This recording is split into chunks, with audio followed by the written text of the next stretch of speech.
Olá, bom dia a todos e todas que nos assistem nesta manhã de domingo. É um prazer muito grande estar com você aqui e compartilhar o estudo da Palavra de Deus.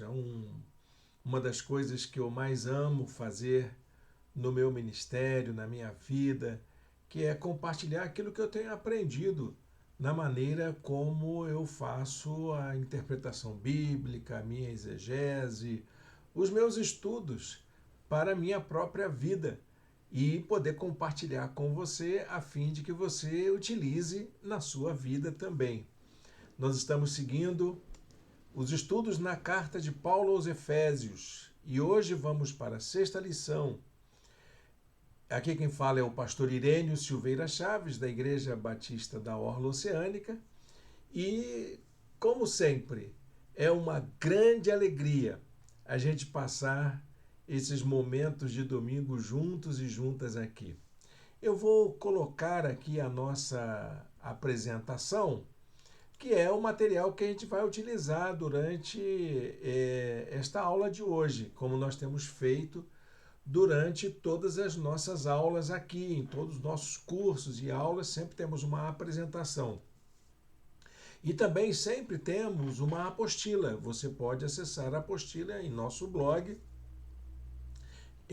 Essa apostila é gratuita, está em PDF, você pode imprimir, pode ler em seu computador, em seu celular, em seu tablet. Enfim, você pode fazer o que quiser, pode compartilhar com seus amigos, pode distribuir para quem você quiser. É livre e realmente é um presente da nossa igreja para você. Bom, essa é a nossa estrutura de estudo, uma estrutura simples, não é? O estudo bíblico à distância consiste exatamente em material escrito e aulas visuais que nós disponibilizamos gratuitamente em nossa página do YouTube. Você pode ver a lista completa dessas aulas que já foram ministradas. Tanto no nosso blog existe uma lista ali com as apostilas disponibilizadas, apostilas e videoaulas, e aqui também no canal você tem as playlists que você pode acessar e você vai ver não só aulas, mas também as séries de mensagens que temos apresentado na nossa igreja. Amém? Fica aí a dica para você ter um material de estudo que lhe faça bem. Não é que eu queira me vangloriar, eu acho que eu não tenho nenhum diferencial em relação aos demais teólogos e pastores e pregadores do Evangelho do nosso Brasil. Mas eu garanto a você que o que você vai ter acesso nas nossas videoaulas, nas nossas séries de mensagens e nas apostilas que disponibilizamos gratuitamente para todos e todas é um material de profunda reflexão, de pesquisa séria, de uma pessoa, que no caso sou eu, se dedica a fazer isso.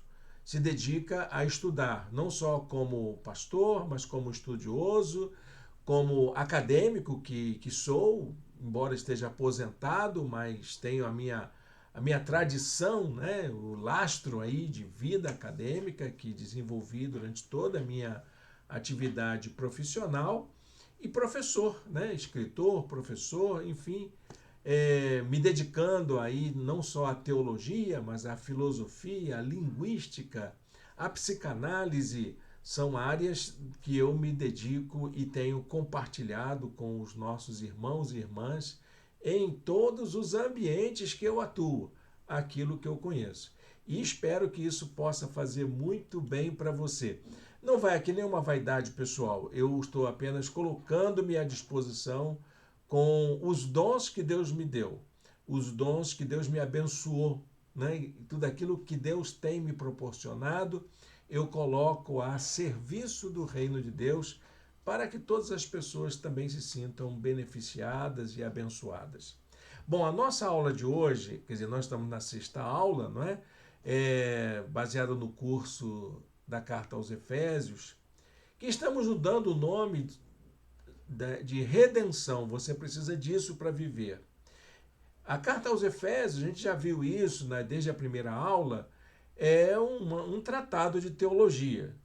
E nesse tratado de teologia, Paulo desenvolve uma compreensão da obra da redenção, que é o projeto de Deus em buscar e salvar o que se havia perdido, como disse Jesus em suas mensagens. E aqui, nesta carta, Paulo apresenta aos cristãos de Éfeso, que eram na maioria gentios e gregos, ele apresenta a ideia, né, a proposta de teologia, de uma teologia de resgate da dignidade humana. É uma teologia para a vida, como diz o subtítulo dessa série de estudos. Todo mundo precisa disso para viver. É exatamente para que eu e você tenhamos uma vida melhor que a proposta da redenção foi colocada à disposição de toda a humanidade, sejam judeus, sejam gregos, sejam quem for, o Senhor está estendendo a sua proposta de nova vida, de uma restauração do que se perdeu da nossa dignidade para todos e todas. Então, nesta aula de hoje, nós vamos tratar sobre a comunidade que emerge desta obra redentora. Esta obra redentora alcança pessoas. Ela tem o objetivo de transformar vidas. E essas pessoas, uma vez transformadas, são conclamadas, são convidadas ou são interpeladas, né? Quase que é uma interpelação mesmo. É quase que inevitável isso acontecer. Essas pessoas são então trazidas a uma convivência de comunhão. Olha, gente, a ideia é a seguinte: a atividade, a obra da redenção, ela é individual, ela alcança a pessoa na sua individualidade, mas a sua realização, ela é comunitária. Então, a redenção é uma obra divina na vida do indivíduo, mas a sua realização é comunitária. Ou seja, emerge aí uma comunidade da redenção, que é a igreja. A igreja nada mais é do que isso. Eu tenho falado muito sobre isso na nossa igreja, meus irmãos já sabem disso, né? Que quando eu me refiro à igreja, eu não estou me referindo a uma instituição, a uma institucionalidade, como ela se caracteriza nos nossos dias atuais.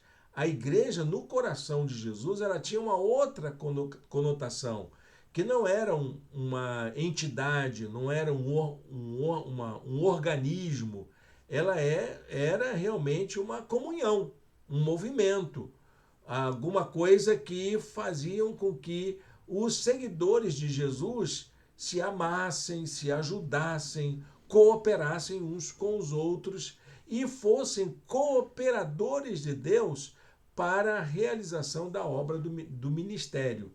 Nós vimos isso na aula passada e vamos continuar aqui, porque hoje nós vamos fazer uma leitura do capítulo 4, versos de 1 a 16, uma parte do capítulo 4. Eu convido você a fazer essa leitura comigo. Se você tem um exemplar da Bíblia, você pode ler na sua Bíblia. E se você não tem, acompanhe aqui a leitura da palavra de Deus. Nós faremos essa leitura agora. Diz a palavra de Deus assim: como prisioneiro no Senhor, rogo-lhes que vivam de maneira digna da vocação que receberam. Se formos chamados, vocacionar é ser chamado. Então vocês foram chamados para uma nova vida, vivam essa nova vida. É isso que Paulo está dizendo. Sejam completamente humildes e dóceis, e sejam pacientes, suportando-vos uns aos outros com amor. Esse conselho de Paulo, ele não foi ainda praticado por muitos cristãos dos nossos dias atuais. Muitos cristãos que alimentam ódio, que alimentam atitudes irascíveis, né? Essas coisas assim de ofender o outro, de preconceito, não parece que não combina aqui. O que Paulo está dizendo é algo completamente diferente do que muitos cristãos têm praticado nos dias atuais. Claro que tem exceções, não é, meus irmãos e minhas irmãs? Nós sabemos que a gente tem aprendido a viver de um outro modo nesse tempo presente. Façam todo o esforço para conservar a unidade do Espírito pelo vínculo da paz. Há um só corpo e um só Espírito, assim como a esperança para a qual vocês foram chamados é uma só. Há um só Senhor, uma só fé, um só batismo, um só Deus e Pai de todos, que é sobre todos, por meio de todos e em todos. E a cada um de nós foi concedida a graça, conforme a medida repartida por Cristo. Notaram a diferença? Há uma só comunhão, nós estamos juntos. A realidade é uma só, mas a cada um é dada a graça de forma individualizada, de forma pessoal. A forma com que o Senhor me deu a sua graça é diferente da forma com que ele deu para você, meu irmão. E para cada um que me ouve, para cada um que existe no planeta Terra e que já seguiu a Cristo. A experiência é individual, mas a realização ela é em comunhão, em unidade. Por isso é que foi dito, quando ele subiu em triunfo às alturas, levou cativos muitos prisioneiros e deu dons aos homens.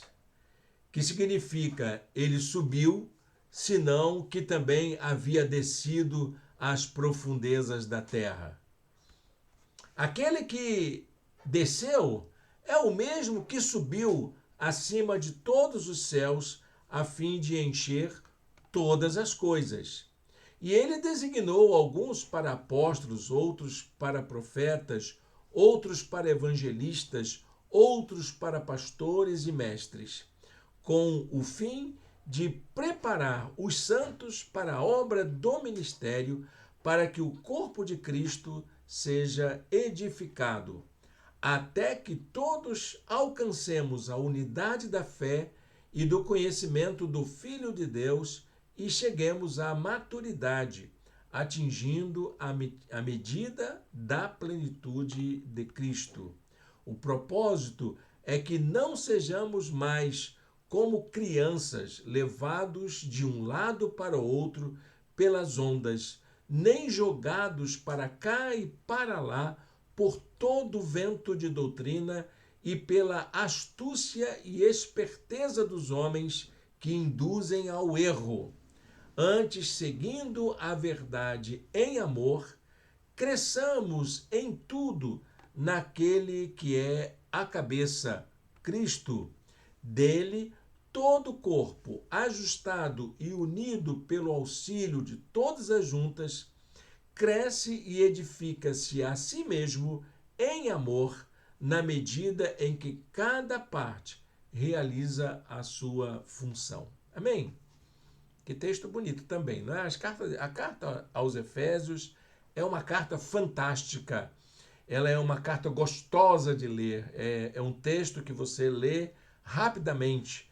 Eu costumo ler as cartas paulinas em um dia. Em uma, os meus alunos não gostavam que eu falasse isso, mas é aquele tipo de livro que a gente lê numa sentada só, né? Sentou e leu. É a coisa mais agradável que você possa fazer, é ler um livro de ponta a ponta, sem ter aqueles intervalos, né? Como se fosse uma série de canal de stream. Eu não gosto, não sei se você gosta, mas eu não gosto das séries. Eu gosto de assistir o filme, ler um livro e ir até o fim, e eu fico realmente preso ao conteúdo até chegar à conclusão dele.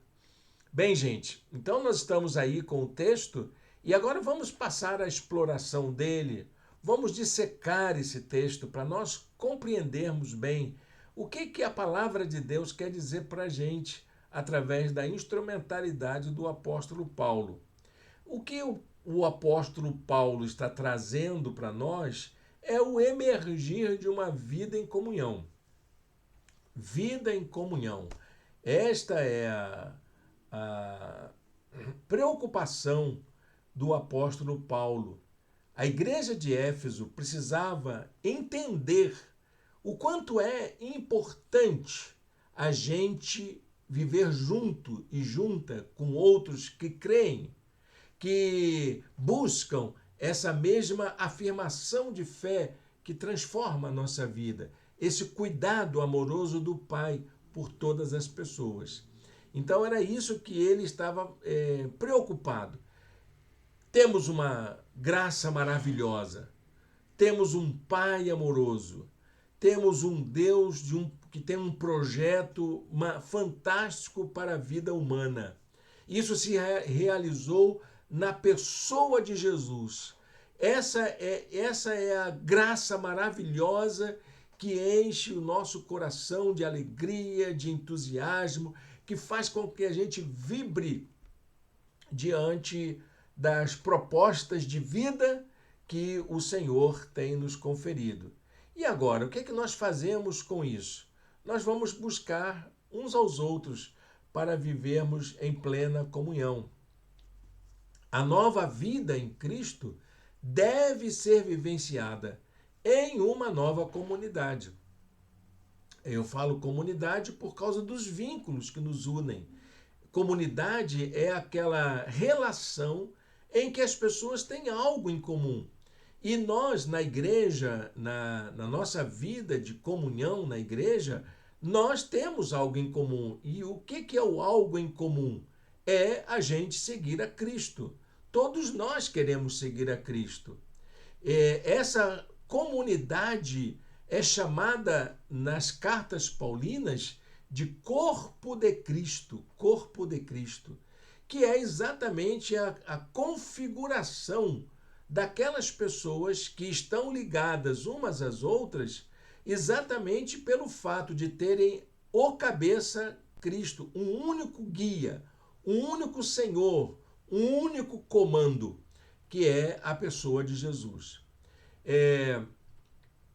Essa igreja, ela é uma expressão da graça de Deus no mundo. Olha que coisa impressionante, que o papel da igreja é um papel fantástico. Como corpo de Cristo, como comunidade daqueles que seguem Jesus, ela é um sinal, ela é uma expressão de que a graça de Deus está estendida aos homens. Como que a gente pode fazer isso? E que responsabilidade a gente tem sobre as nossas mãos? Não é verdade, meus amados irmãos e irmãs? Então, vamos avançar para a gente saber como é que a gente pode fazer dessa comunidade uma expressão da graça para o mundo perdido, para o mundo que se perdeu, para pessoas que estão desesperançadas, para pessoas que perderam sua dignidade, para pessoas que perderam a sua esperança e que buscam uma nova vida, uma nova forma de viver. Essa comunidade é representada, então, pela igreja, que deve ser sempre entendida como o espaço onde Deus opera a redenção. É difícil a gente afirmar uma coisa dessa, né? Porque a gente logo pensa em igreja naquela estrutura de 4 paredes que se reúne aos domingos, que tem um clero. Não, a igreja no Novo Testamento ela tem outra configuração. Ela não tem um clero, ela não tem um dia santo, ela não tem um espaço físico. A igreja é a comunhão dos santos. É a comunhão dos santos. É o Santorum Communion, como diziam os latinos antigos. É essa comunhão dos santos que configura a igreja de Jesus. Ou seja, a reunião dos crentes.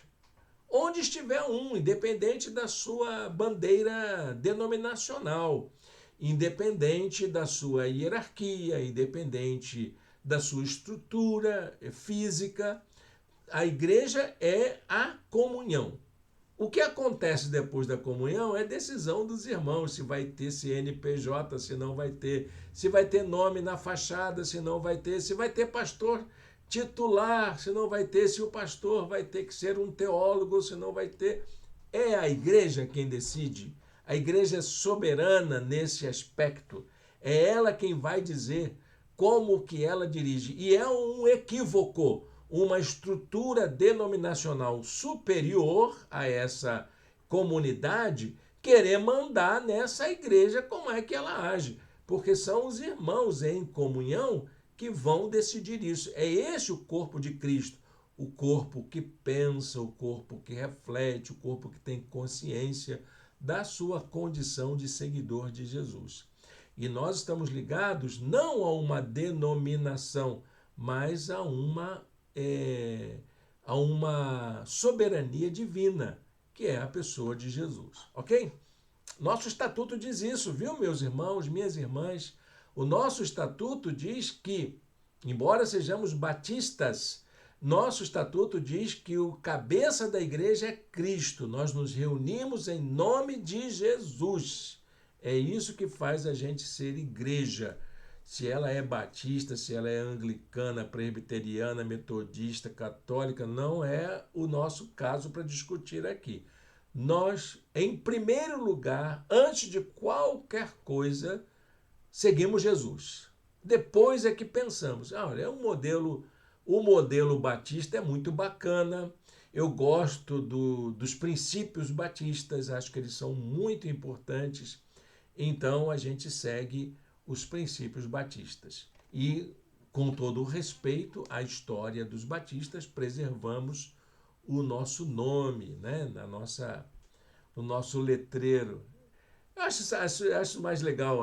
Tem gente que fala assim, mas a minha denominação, os heróis do passado, isso não quer dizer absolutamente nada, porque o cabeça da igreja é Cristo.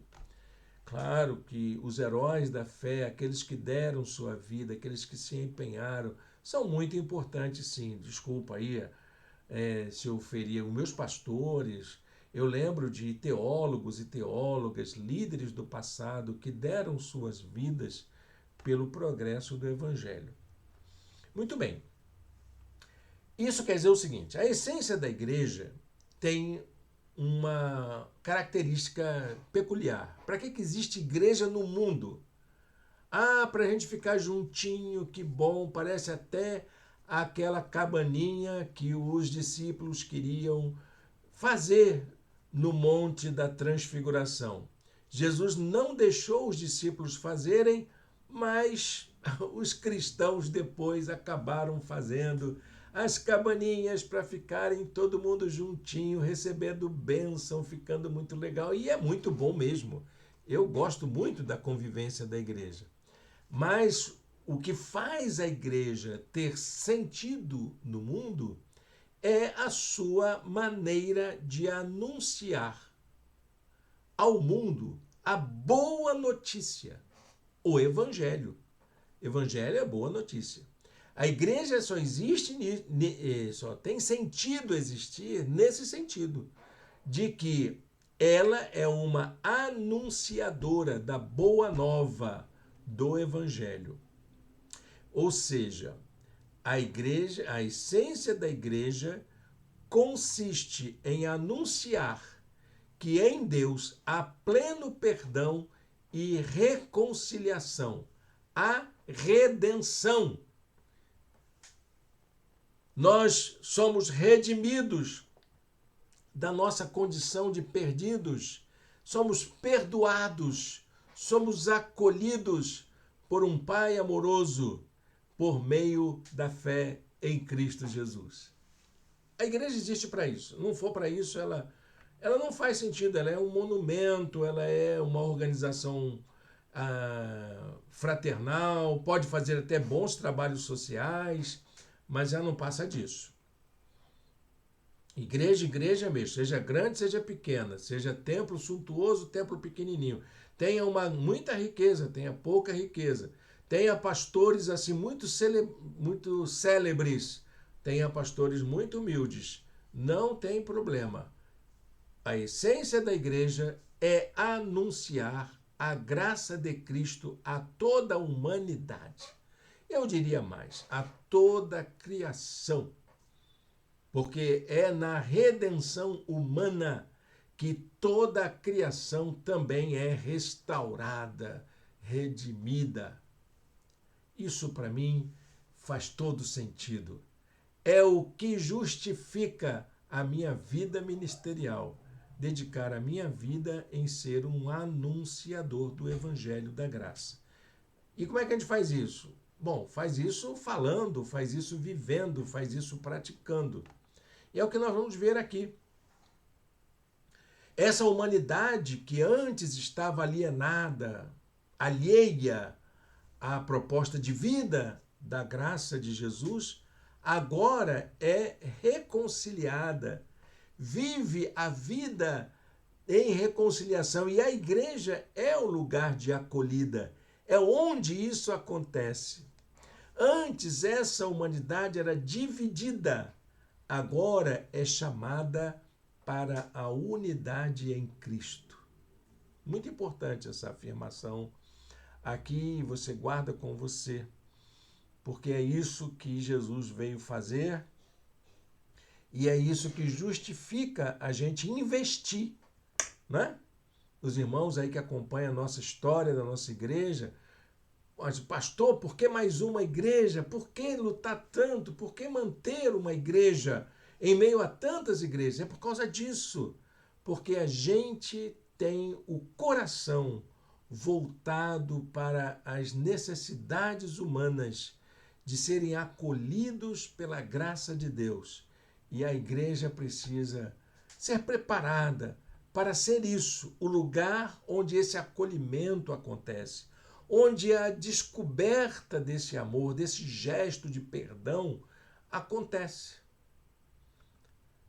Por isso é que o texto vai começar com um apelo. O apóstolo Paulo faz um apelo veemente logo no primeiro versículo. Lembra? Rogo-lhes. Gente, pelo amor de Deus, eu peço encarecidamente, vivam de maneira digna desse chamado maravilhoso de seguir a Cristo. Vivam isso intensamente. Eu estou rogando, estou pedindo com insistência, eu estou clamando para que vocês vivam de uma maneira digna desse gesto amoroso, grandioso que nasceu no coração do Pai, que é redimir toda a humanidade, toda a criação. A dignidade da vida humana é um ideal desejado por toda a humanidade. Você olhar a história do pensamento humano, tudo que foi feito foi para restaurar o que há de melhor em nós. Então você vai estudar medicina, aí você vai ver que a evolução da medicina sempre voltada para restaurar o que há de melhor na saúde humana. Você vai para os assuntos educacionais, para as matérias do conhecimento, vai ver que a ideia é tirar da sabedoria humana o que ela de melhor pode produzir. E assim é na filosofia, nos campos de conhecimento da psicologia, nos campos de conhecimento da química, da física, tudo tendo em vista produzir o melhor, aquilo que vai trazer o bem-estar. Agora, o mais interessante é que, com todo o desenvolvimento do conhecimento humano, da engenhosidade humana, não existe nada neste mundo que possa trazer mais realização pessoal, realização plena, do que o encontro reconciliador com Cristo. Isso é algo que ainda pulsa no coração das pessoas. Isso é algo que ainda faz parte, nos dias atuais, com o avanço das tecnologias, o avanço da ciência, ainda necessitamos de algo que dê sentido à nossa vida. E isso só será possível a partir do encontro reconciliador de Cristo, com Cristo, que é a essência da obra da redenção. E a comunidade, então, a comunidade da graça, a comunidade daqueles que são acolhidos em fé, que acolhem em fé o convite amoroso de Jesus, ela acaba ganhando um destaque no mundo, porque é ela que vai fazer o acolhimento destas pessoas. É ela que vai fazer o amálgama, é que vai juntar todo mundo, que vai fazer com que todas as pessoas se sintam importantes, acolhidas, amadas, porque todos nós somos uma expressão do cuidado amoroso do Pai. E essa igreja, então, passa a ser conhecida por alguns aspectos importantes. Primeiro, é que ela é identificada como uma família, que nós vimos ali no capítulo 3, como que a metáfora da família caracteriza muito bem a vida da igreja. A vida em comunhão, ela precisa assumir as formas de uma vida em família, de vivermos numa casa comum. É esse o sentido da vida em família, de que nós vivemos no mesmo espaço e que todos nós temos que dar conta da vida em família. Não é assim na casa da gente? A comida é partilhada, a segurança também é partilhada, a alegria é partilhada, as dores são partilhadas. E assim precisa ser a nossa vida no mundo, como se nós fôssemos uma família em que os problemas de um é o problema de todos e que todos se importam com todos e todos se ajudam a vencerem as suas dificuldades. A segunda expressão é de ser um povo santo, viver uma nova dimensão dessa realização.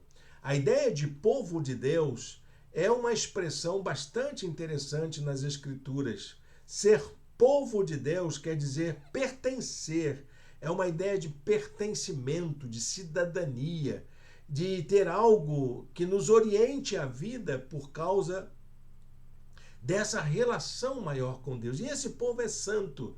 Santo por quê? Porque é bom, porque é perfeito, porque é certo. Não, santo não é isso. Santo quer dizer ser separado. É um povo dedicado, um povo consagrado. É uma comunidade, um grupo de cidadãos e cidadãs consagrados a fazerem a vontade de Deus. E qual é a vontade de Deus mesmo?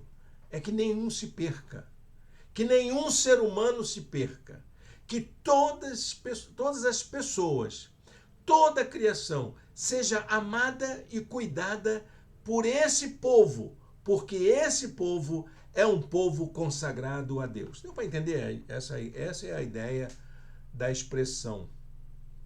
Então, ao mesmo tempo, essa comunidade da graça deve ser marcada pelo caráter de seus membros. Quem somos nós? O que nos caracteriza como cristãos e cristãs no mundo? Mas também pela vida em comunhão, pela diversidade de formas de expressar a fé, a crença e, acima de tudo, pela nossa maturidade. Eu queria ver alguns destes aspectos daqui por diante, que é o que Paulo está falando no texto bíblico que lemos. Paulo fala sobre essa questão do caráter, essa questão da vida em comunhão, da diversidade de formas de crença e fala também da maturidade espiritual. Vamos ver o que nós encontramos aqui? Vamos dar uma olhada nesses aspectos importantes. Primeiro, o tema do caráter. Caráter é uma coisa que eu aprendi em língua portuguesa. Qual é o plural de caráter? Caracteres, que é aquilo que nos identifica como pessoas. É aquilo que faz a gente ser o que a gente é. Caráter e personalidade são duas coisas distintas. Você tem uma personalidade, você é uma pessoa, mas o caráter tem um aspecto mais moral. Existe uma coisa que faz de você de pessoa, como pessoa diferente das demais, que é o seu traço distintivo, sua identidade. É isso que é o caráter. É aquilo que as pessoas, quando falam assim, eu conheço o Irênio. Aquele camarada que tem barba branca, né, que é pastor. São aspectos do caráter. Aquele camarada, ele não presta ou ele presta, ele é bom ou ele é mau, ele é simples ou ele é extravagante, ele é humilde ou é orgulhoso, e vai por aí afora. São traços morais que a gente tem conosco. E Paulo diz assim: sejam completamente humildes e dóceis, sejam pacientes, suportando-vos uns aos outros com amor. Qual é o caráter do cristão? É esse. Gente, se esforcem aí, porque vocês precisam ser humildes, serem pessoas mais amáveis, dóceis, sejam pacientes, suportem uns aos outros com amor, por favor, gente. Vocês são cristãos, esquece disso não. Isso é traço distintivo do caráter cristão em todo mundo. O nosso caráter e a nossa conduta dependem do amor que temos uns pelos outros, como um sentimento arraigado em nosso coração, como algo que nos caracteriza como pessoa. Amar tem que ser uma marca distintiva da gente, que faz a gente ser humilde, que faz a gente ser dócil, faz a gente descer do nosso pedestal, faz a gente ser mais gentil. É claro, eu sei das dificuldades de cada um, mas é preciso a gente se esforçar para isso. Quais são os valores essenciais a uma vida de unidade, que fazem o caráter do cristão sobressair nessas áreas? Em primeiro lugar, a humildade. Não há nada mais importante para uma vida em comunhão do que ser humilde. Quando as pessoas, dentro de uma relação de comunidade, começam a se achar melhores que a outra, ou com uma posição mais altiva do que o outro, aí nós temos problema. Sabe o que é humildade? Humildade é saber quem você é. Vem da palavra humus. Humus quer dizer coisa comum, pessoas que fazem a mesma tarefa. A humildade é a gente saber que a gente pode fazer o que for, nada vai mudar a gente. Jesus, por exemplo, ele sabia quem ele era. E ele podia tranquilamente botar a toalha no braço, pegar uma bacia e lavar o pé dos seus discípulos, porque aquilo não mudava a condição dele. Servir ao outro não alterava a sua condição de pessoa. É isso que é ser humilde. É você ser capaz de servir ao outro, de estar ao lado do outro, sabendo que isso não vai te tirar pedaço, não vai fazer de você pior do que ninguém. A segunda é a característica do equilíbrio. Saber equilibrar suas emoções. Não é aquela pessoa que se enraivece por qualquer coisa, fica colérico por qualquer coisa. Claro, tem que ter a questão do temperamento. Não estou falando disso. Meu querido, minha querida, se você não sabe controlar as suas emoções, isso é um exercício de aprendizado que todos nós precisamos ter. Saber controlar as nossas emoções. Mas eu nasci assim. Gabriela também é aquela que canta, né? Eu nasci assim, eu cresci assim, vou ser sempre assim. Isso é síndrome de Gabriela. Isso não faz parte da gente. A gente não nasceu assim. Você não nasceu desse jeito. Você aprendeu a ser desse jeito. E se você aprendeu a ser desse jeito, eu garanto a você que você será capaz de ter uma atitude mais equilibrada nas suas decisões. Eu sei, vai ser difícil, você vai ter que fazer muito exercício, como eu também. Eu também tenho as minhas horas de explosão e eu preciso treinar. Às vezes acerto, às vezes erro. E assim a gente vai seguindo adiante. E o terceiro aspecto é o da tolerância. Tolerância. Saber conviver uns com os outros. A tolerância é a capacidade de você aprender a conviver com as diferenças. Ser pessoa mais compreensível. Nós vivemos num mundo plural, com uma diversidade não só de conduta, de comportamento, mas de valores. Nós vivemos numa pluralidade de valores. Nós vivemos em meio a uma pluralidade de ideias. Nós vivemos em meio a uma pluralidade de religiões. E nós vivemos também em meio a uma pluralidade de expressões cristãs. Existem muitas formas de ser cristão no mundo, de ser evangélico. Então é preciso aprender a ter tolerância, que é a capacidade de conviver em harmonia com todas as diferenças, com todas as expressões plurais. O segundo aspecto que Paulo salienta é o aspecto da comunhão. O que é viver em comunhão? Paulo disseca isso de maneira mais profunda.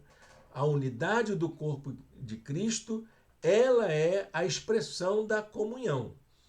Comunhão é o quê? Para a igreja, é estar ligado ao corpo de Cristo. É ter as condições favoráveis para que todos e todas possam conviver no mesmo espaço, numa mesma sintonia. E isso depende de duas coisas. Há duas coisinhas importantes. Primeiro, a gente precisa aprender a depender do Espírito Santo de Deus. Porque, meus irmãos, tem certas circunstâncias na igreja que somente a graça de Deus para nos dar força para seguir. Conviver com o diferente, conviver com, muitas vezes até com pessoas que erram conosco, pessoas que escandalizam.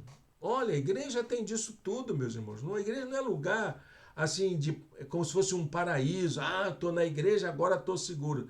Igreja tem problema. Líderes têm problema, líderes de igreja têm problema, pastores têm problema, e até mesmo as estruturas têm problema. Então a gente precisa ter muita dependência do Espírito Santo para a gente se manter firme. Os escândalos vêm, os maus testemunhos, e isso nos afasta, nos escandaliza, nos assusta até. Mas se na igreja tem isso, né? Eu pensava que a igreja fosse diferente. No mundo tem isso, mas não existe essa coisa estanque do aqui e lá fora. Nós somos uma comunidade que estamos no mundo. E todas as expressões de secularidade que existem no ambiente que nós vivemos são reproduzidas também na convivência da igreja. Por isso que a gente precisa do Espírito Santo, para nos dar discernimento, para não nos deixar desanimar. A segunda coisa, nós precisamos também dos outros. Nós precisamos de gente. Sabe aquela coisa da fogueira? Uma fogueira, para se manter acesa, ela precisa de todos os gravetos, todas as brasinhas juntas. Se elas separarem, o fogo vai acabar. Aquela chama da gente vai diminuindo. Então, meu irmão, minha irmã, não queira ser uma brasa fora do braseiro. Você precisa das pessoas, mesmo elas sendo quem elas são. Nós precisamos uns dos outros para continuarmos nossa jornada como cristãos e cristãs no mundo. Paulo diz assim: façam todo o esforço para conservar a unidade do Espírito pelo vínculo da paz. Nós dependemos do Espírito Santo e dependemos uns dos outros para manter a nossa vida em comunhão. O apelo pela unidade em nome das ações que o Espírito opera tem uma diversidade de coisas muito interessantes. Paulo diz que há um só corpo, ou seja, há uma só comunhão. Não é vários corpinhos. Nós somos uma unidade. E um só Espírito, ou seja, todos nós recebemos uma mesma unção. Não tem aquele negócio de uns são e outros não são. Existe unção, a unção é para todos. No Pentecostes, a bênção da unção caiu sobre os 120 que estavam dentro daquele cenáculo. 120 foram abençoados. Então não tem essa coisa de um ter uma bênção diferente da outra. Se tem alguém na igreja com uma bênção maior do que a do outro, tem alguma coisa esquisita. Não é próprio do Espírito Santo fazer isso. Porque o Espírito abençoa a todos, todos.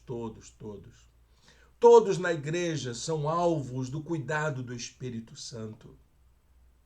O Senhor quer revestir de unção a todos e todas da mesma forma. Então, meu irmão, não se desanime se essa graça não está visível na sua vida, mas está visível na vida do irmão. Não tem problema, você é outra pessoa. Você não tem o porquê ser igual ao seu irmão. Você é uma pessoa e o Espírito Santo quer você do jeito que você é. Ele quer encher a tua vida de unção do jeito que você é, não do jeito que o outro é. Assim como a esperança para a qual vocês foram chamados é uma só. Ou seja, só uma coisa a gente confia que está indo para o mesmo lugar.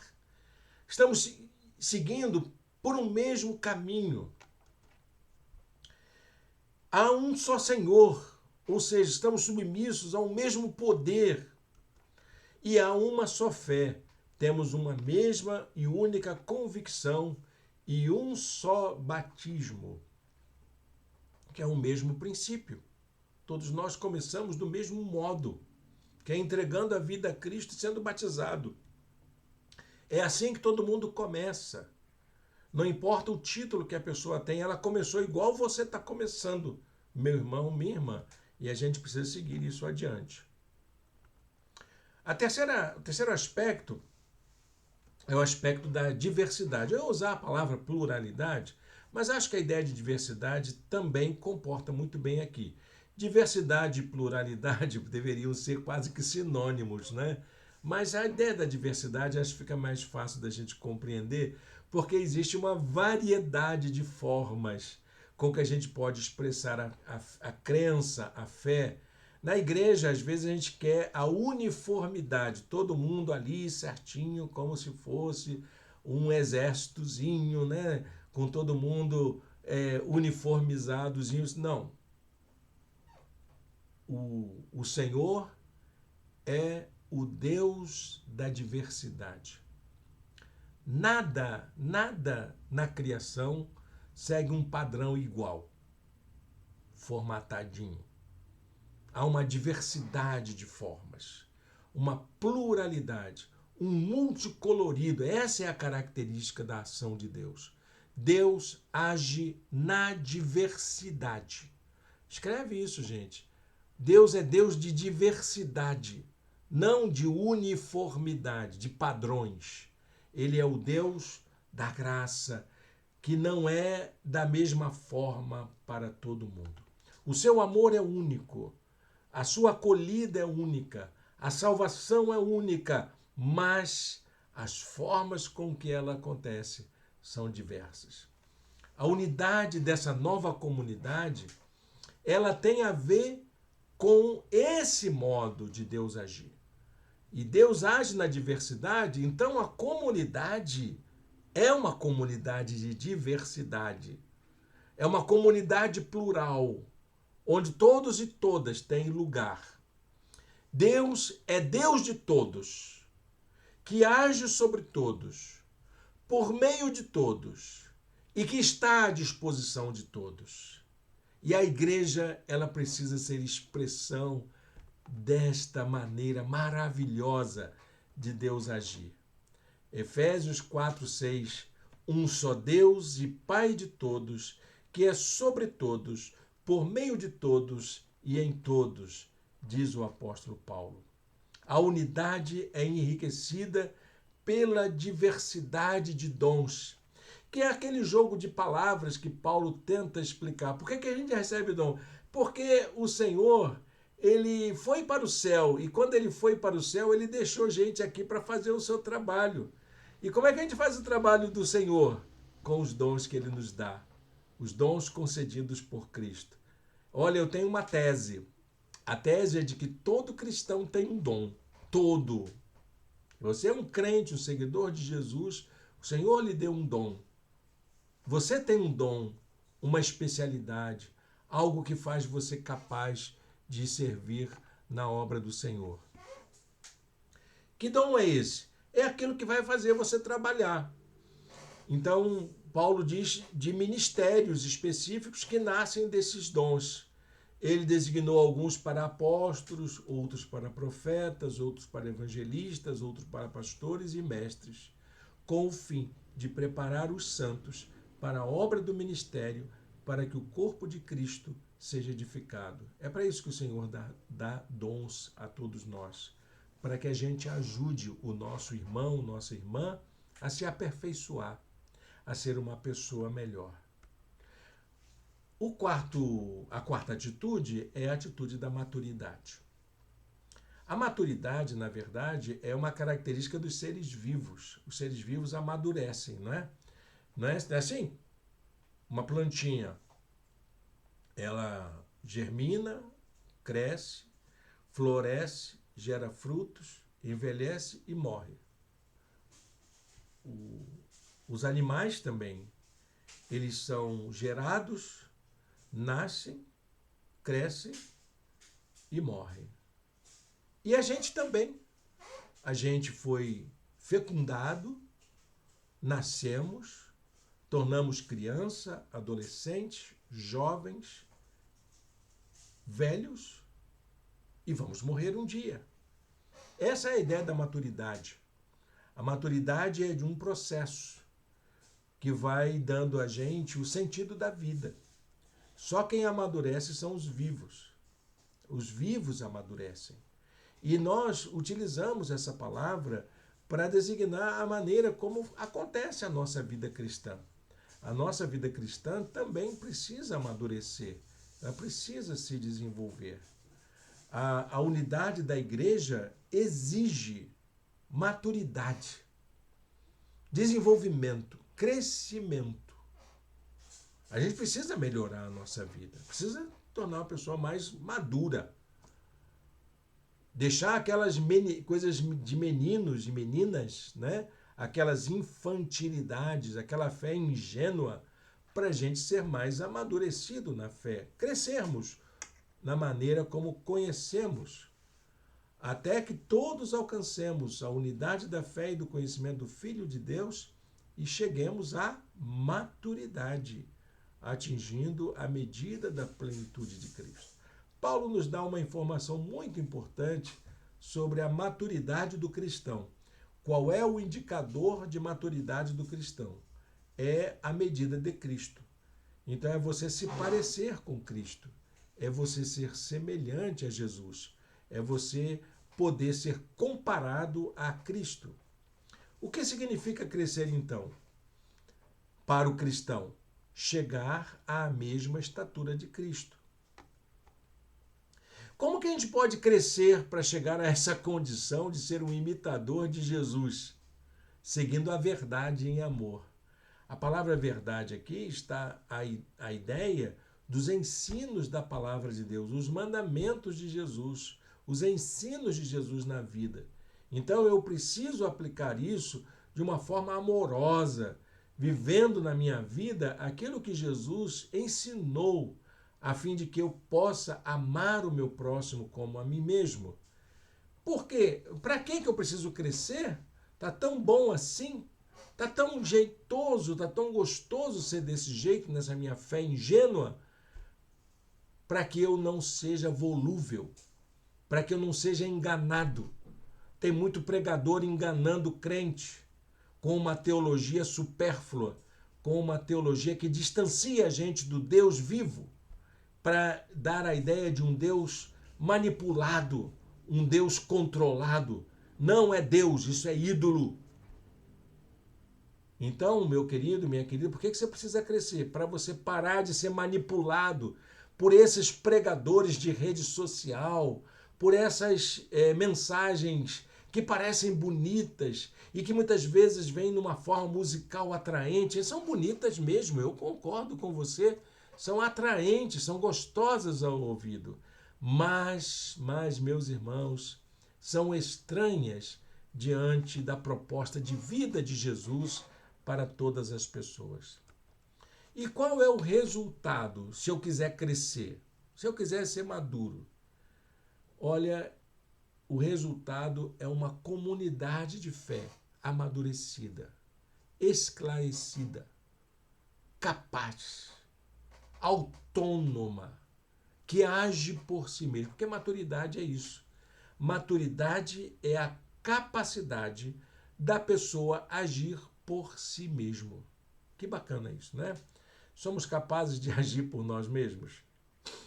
Verso 16 diz assim: dele todo o corpo ajustado e unido pelo auxílio de todas as juntas, cresce e edifica-se a si mesmo pelo auxílio de todas as juntas, cresce e edifica a si mesmo em amor, na medida em que cada parte realiza a sua função. Amém? Acho que repetiu alguma coisa aqui. Muito bem, gente. Para a gente concluir essa palavra, eu quero deixar com você a seguinte reflexão. O ideal da redenção pela graça é nos tornar pessoas melhores. Se o Evangelho não faz de você uma pessoa mais humana, mais amorosa, mais bondosa e mais humilde, tem alguma coisa errada com a maneira como você segue a Cristo. Mas não desanime. Está em tempo da gente corrigir o rumo. Amém? Guarde com você o versículo de número 15. Antes, seguindo a verdade em amor, cresçamos em tudo, naquele que é a cabeça, Cristo. Amém?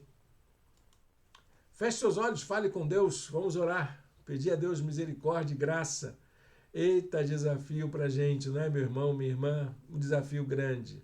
Estou perseguindo isso também e convido você a perseguir junto comigo. Santo Deus, eterno Pai, muito obrigado, Senhor, por esta palavra, por esta manhã. Muito obrigado pelo teu carinho e tua bondade.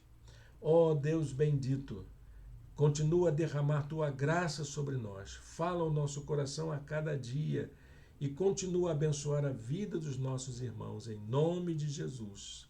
Amém e amém. Meus irmãos, quero fazer um convite para você e sua família. No próximo domingo, dia 18, nós vamos, como igreja, conhecer o nosso novo espaço. Anote aí o endereço, Rua Paulo César, número 150, no bairro Icaraí, atrás do Instituto Abel. Você é o nosso convidado. Mas, para ficar melhor, fica ao lado da loja Cresci e Perdi. Quem é a mamãe e tem bebê, sabe o que é, não é? Aquela lojinha para você comprar roupa de bebê logo ali do lado. Eu convido você para estarmos juntos e juntos, dia 18. O pessoal da nossa igreja já está se mobilizando, a gente já combinou alguma coisa. Vai ser uma confraternização. Ainda não será um culto, mas nós já estaremos com nossa mobília, nossas instalações já adiantadas e queremos convidar a você para conhecer o nosso espaço, conhecer. Então nós estaremos ali, nossa igreja estará ali se encontrando. Não temos nenhum compromisso de trabalho, de coisa, só para a gente conhecer. Matar a saudade um do outro, né, meus irmãos, minhas irmãs? Matar a saudade, a gente se abraçar, a gente quer isso, eu quero isso, tá bom? Convido você a fazer isso conosco no dia 18 horas, Rua Paulo César, número 150, Icaraí, atrás do Instituto Abel. Logo mais às 18 horas estaremos transmitindo a mensagem. Convido você também a acompanhar a transmissão da Palavra de Deus às 18 horas aqui no canal do YouTube. Deus o abençoe grandemente. Tenha uma manhã feliz, um restinho de manhã, um domingo abençoado pelo nosso Deus.